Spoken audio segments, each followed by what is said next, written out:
Every human person is divine. Every one of us is created, is God's image and likeness. Every one of us here is divine. It shines forth when we become transfigured persons. Our God's image that is in us can be seen by other people when we show the world God's presence through our lives. We are on the second Sunday of Lent. Usually we hear the story of Jesus' transfiguration. Trans means change. Trans means change. A change of appearance, a change of figure. That is what means by transfiguration. And the Gospel tells us on Mount Tabor, Jesus is transformed in appearance. Jesus' face shines like the sun, and his clothes became white as light. Now in transfiguration, Jesus' glory is revealed before he faces passion and death. Before he climbs the mountain of Calvary, on Mount Tabor, Jesus' glory is revealed. And that's what we are reflecting on this Sunday. Now, what is the meaning of transfiguration for us? Jesus calls us to be a transfigured person. As Jesus was transfigured on Mount Tabor, he calls you and me to be a transfigured person. Now, how can we become a transfigured person? We become a transfigured person by glorifying God through our lives. We become a transfigured person when we show the world who God is. Now, this transfiguration is not simply a moment in Jesus' life. His whole life was a transfiguration. Every moment that Jesus lived on earth reflected who God is.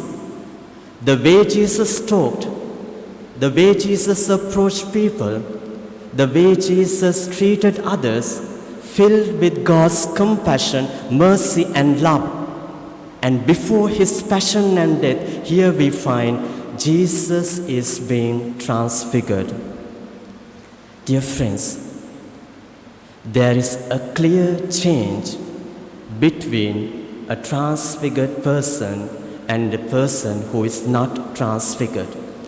A clear change is visible. A transfigured person, the appearance of a transfigured person is a loving, kind, grateful, selfless person. But a person who is not transfigured is jealous, envious, unkind, ungrateful. So if your lives, if my lives reflect the qualities of God, love, compassion, kindness, mercy, we become transfigured persons. And if our lives are filled with hatred,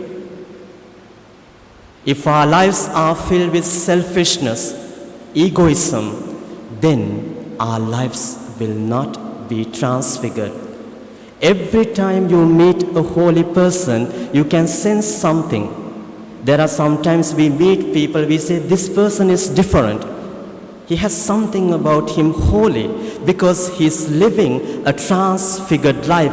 That's why we can change a difference in the person's face.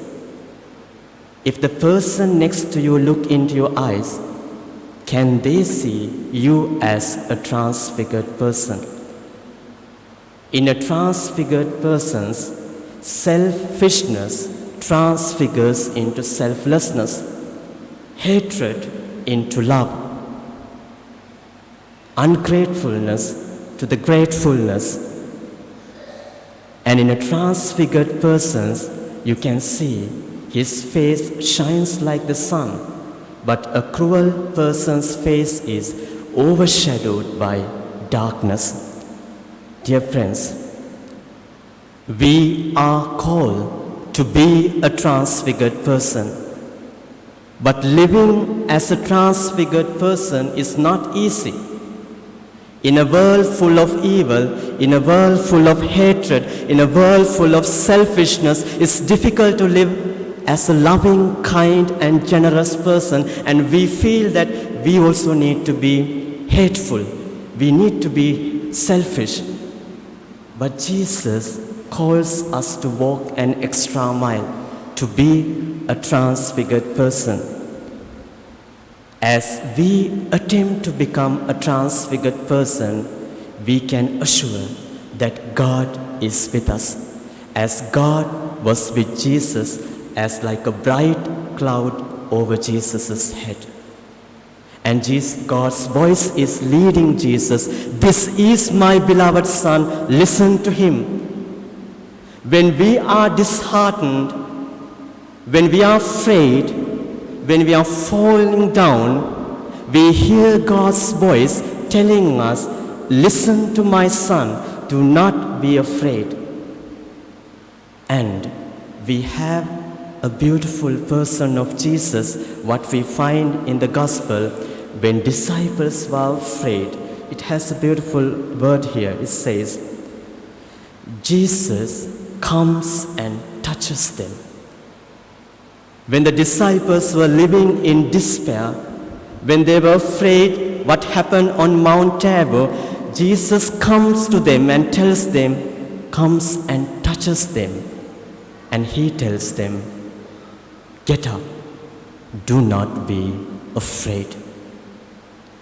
Dear friends, living as a transfigured person is not easy, but God has given us his Son to us. He gently tells us, get up, do not be afraid.